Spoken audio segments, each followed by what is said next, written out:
Kirjoita lukuna. Kun muutetaan kymmenpotenssimuoto luvuksi, siirretään pilkkua oikealle niin paljon kuin 10 eksponentti on. Eli tässä siirretään 4 oikealle, tulee 4. Siirretään pilkkua 1 oikealle, toinen, 3 ja 4.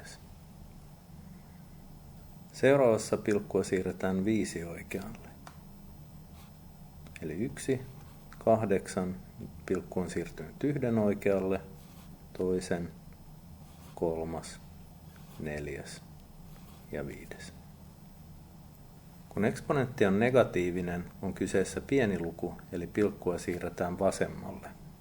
Tässä siis kirjoitetaan 5 ja siirretään pilkkua 4 vasemmalle, eli 1, 2, 3 ja 4.